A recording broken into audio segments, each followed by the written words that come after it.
To me, this is big news. I set up a campaign yesterday and found a business owner to take the leads. He said that two other people he paid promised him results, but gave him no leads.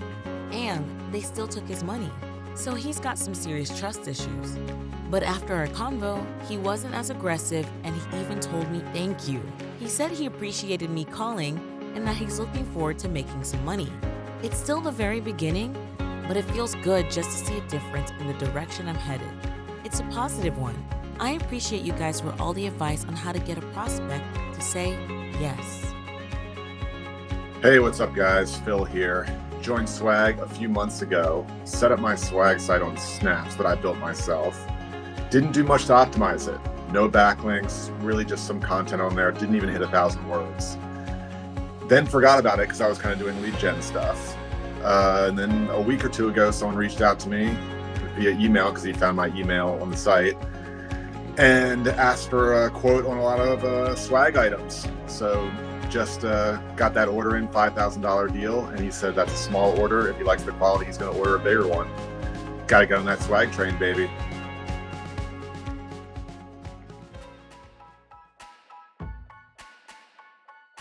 I just had a call with a pay-per-lead client. He explained that 1/3 of the leads were not good. Then, he asked me to switch to a flat fee and increase his bill by 50%. That's a great deal. 9,275. That's what two of my arbitrage businesses brought in last week from two of my lead gen sites. That doesn't include the money I made in my agency. Take what you learn from the training and the lives and implement it. Yes, it works. Yes, it's hard sometimes, but opportunity is missed by most people because it is dressed in overalls and looks like work. Thomas Edison. I tried to cut off a client because he wasn't paying me enough, so he decided to give me a raise to stick around. I posted earlier mentioning I had just submitted my 2 weeks notice. My last day of my corporate job was Friday, and in my hand is my month's salary. Straight from my lead gen arbitrage company for last week. Talk about going fast and looking sexy. Time to climb out of this college debt. Thank you for the inner peace. I love the stuff I've learned here. Thank you, Dan and team, for the knowledge you all share. About a year ago, I posted that Layla and I were at 5K per month. Today, we are at 20K per month, a 300% increase. We've got 40 lead gen sites, 35 GMBs, and just one SEO client. We're living our best life in Barcelona. We only work about 5 hours per week, and the rest of our work, about 90%, is delegated. We've learned to create a work-life balance. It's useless to aim for passive income when you're thinking about your business on a Sunday night. Success will come as long as you set goals. But if you get burnt out or jeopardize your relationships, it'll make the process painful. Take the time to stop and smell the flowers. To celebrate with your loved ones. You only have one life. What's up, everybody? I'm Niall. Sarah asked me to get on here and do a little update, a little feedback of kind of what's been going on, the progress that I've made in the past several weeks, about a month. So I started a year ago, kind of got put on hold because of like my job and stuff, and then I got back to the city this past fall, and I actually now have like a lot of time to work on it, which has been great. Since the beginning of the year, the lives Dan and Mike have been doing have been fantastic, so that's really helped me. And then I became part of Work Study as well. It's a weekly meeting, and you do site migrations for people who want to move to Snaps, which is great because that helped me get a lot better at using Snaps. And then through that, Penny actually set me up with Sarah as part of like the onboarding accelerator program. Man, it's been great. Having somebody hold me accountable and set tasks every week has been so key. When you have to almost report to somebody and then you have homework, it's better than just relying on yourself. At least for me, it's been amazing. And so in the past like month or several weeks, I've gotten more work done towards my own business than in the past year. So I did all my 100 due diligences because I want to get on Teams. So I did a whole 100 due diligences over the course of a weekend because Sarah was like, yo, get them done. So I did it, and now I'm working on my 10 sites. I just literally before doing this video, got up my first 3. So I need to do 6 more, and I've got all the content written. I've got my niches picked. So let's go. I'm excited. Peace.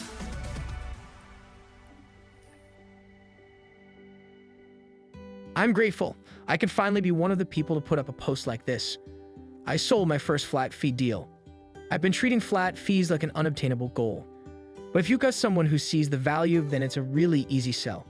I used the lead value calculator and just talked through the numbers with the contractor. There was no resistance. It's only $450 a month, but that's the nature of the niche. I'll take it. Who would have thought that following the process would work out? Don't give up. Slow progress is still progress. I'm still trying to keep moving forward no matter what, but looking back, I have accomplished a lot. Since the end of the team sprint, I felt like I've slowed down, but I'm getting more into lead gen and finally seeing some results. For one of my lead gens, the owner sent me a text message saying he thinks I should be getting compensation for the referrals I was sending. He agreed to a deal instantly, easiest pitch I have had to make. This update was mostly for me to reflect and stay motivated moving forward. I'm glad I have a supportive group to ask questions in and share wins. I just negotiated a transition from pay-per-lead to a flat fee of $1,000 per month. I've had a 6-month relationship with this contractor, and I've delivered $612,000 in work to them in that time. There is definitely space to increase, but they are a new startup, and I'm going for the long-term relationship success story. I closed a deal today for $1,200 per month while chilling on vacation in Hawaii. I've got $3,000 incoming at the end of the week, and I have 2 people on the hook for lead gen deals.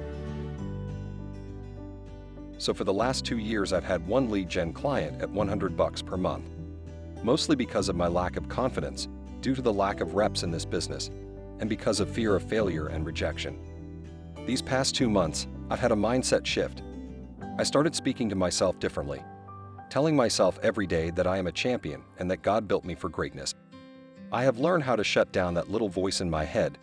Don't get me wrong, I still do struggle with it, but I am now super aware and conscious of it. This month, I closed a $200 per month deal with a handyman, a percentage deal with a carpet cleaner. I have a landscaper that I am handing off calls to, and another landscaper taking calls from 2 of my sites. I have a swag deal in the works, and I have a website build that I should be closing on Thursday. I've been in the group for 6 years and things are finally starting to click in my head. What can I say? I'm a little slow, but I refuse to quit. Do not give up. It's okay to want to quit, as long as you don't. Joining this group was taking a risk with money I didn't have. In the end, I was rewarded for taking it. But obviously, I had to put in a lot of hard work to make it work. The lead gen model is the foundation of what I do today, and it led me to my current business. It was something I had never even heard of prior to 2020, which has changed my entire thought process about finding the diamond in the rough type opportunities. What other diamonds are out there that most people just aren't aware of? Business models with low barriers to entry and huge potential. Here's another arbitrage check for about 8 hours from selling 2 jobs. I'm getting the mindset that I won't work for less than $100 per hour. This is all coming from one site. I have 6 more published. Now I need to do the SEO work. Just an update from Belgium. We started in September 2021, and today we have a monthly revenue of almost 4,000 euros. This is what we have learned in the meantime. Trust the process, it works. There are many people who have done this before you, so trust that you will succeed also. Do not doubt yourself or the process. Watch as many videos as possible. All the knowledge you need is at your fingertips. This is not a quick way to get rich. In the beginning, you have to invest a lot of time and work hard to get started. Be prepared for that. There were weekends when we worked 50 hours together, on top of our full-time day job and a family of 4 children. Try to make contact with other members and Zoom occasionally. This provides inspiration and helps you through difficult moments. Accept that you can't force it. If you weren't an entrepreneur before, your mind needs time to grow and adapt. If something does not work immediately, analyze the possible problems and look for an alternative. There is a solution for everything. Use the first months to experiment and find what suits you best. Celebrate every win, no matter how small. By the way, today we decided that David will kill his job in September so we can invest more time in lead gen. We never thought we would do this so quickly, but we are confident we will succeed. We're going through a time that we, at least in my lifetime, I've never dealt with, which is fine. I like new things. I don't necessarily like people dying, that's not good, but I don't mind challenges. I don't mind things that help stretch your mind and your brain to grow, especially as an entrepreneur, especially as a business owner or just a problem solver, right? And so I think obviously being uncomfortable is scary for a lot of us, okay? Getting outside your comfort zone is, for some of us, is also the reason why, you know, we've never actually, I'm not trying to be mean, but we've never actually done anything with our lives, right? Some of us have learned to continue to stay comfortable through all the things they've done, whether that's a job or whether that's relationships, whatever. You know, they find their comfort zone in their lane that they understand, that they know every day. They have a routine. And so if that routine is at all disrupted, it's very scary for many people. And it's not a bad thing, but it's definitely something we need to talk about for just a moment here, because if you don't reset the framework that your mind is telling you, you are going to struggle right now, okay? And I'm not, listen, I am the farthest from a doom and gloom guy, and I'm not saying that to anyone, you know, for any other reason than just to help make you better in this situation. I believe without a shadow of a doubt, we're gonna go through an economic downturn, okay? I don't think there's anyone here that probably disagrees with me. So knowing that, right? Knowing that you're gonna move into a little bit of a slowdown, you're gonna move into something that maybe you haven't experienced before, or if you went through the 2008 time as an entrepreneur like I did, I was just starting out, right? So I can definitely align with many of you guys that are just getting going in this business, because this is when I started this, was in 2008, right? And so being that I'm here, I'm sitting in front of you guys today, you know, call it 12 years later, from starting a business in, at least at the time, was the worst financial time frame that I had ever been through. I'm sure when I was born in the 80s that I don't remember when interest rates were 10 or 12% or what have you, right? But it happened, right? And so I want to challenge all of you guys a little bit to maybe go against the grain of what, you know, the people in your office are saying, or your mom or your dad is saying. And I want to challenge you guys to expand your mind a little bit and look at the situation more as a problem of how you're going to get wealthy from it. Now, a lot of people will tell me that, hey, Dan, you're like, look, bro, you're sick in the head. Like, why would you think about making money at a time like this? And it's like, well, you know, I'm an entrepreneur, and so are you guys. And, you know, I wake up every day, I put my socks on just like you, put my shoes on, my pants on just like you guys. But I have a job to do for my family and for what I have to support on a daily basis. And so I look at every situation, no matter good or bad, and I try to find the way that I can solve the problem to make it good for my specific situation.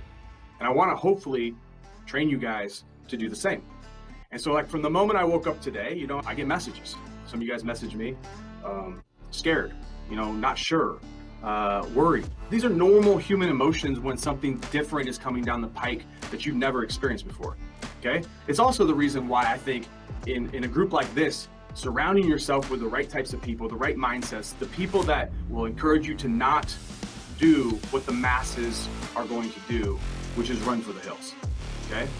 The average person, the person that has goals and aspirations to work for someone for the rest of their life and have this corporate or career path job, they're running for the hills right now. They're not sure what to do.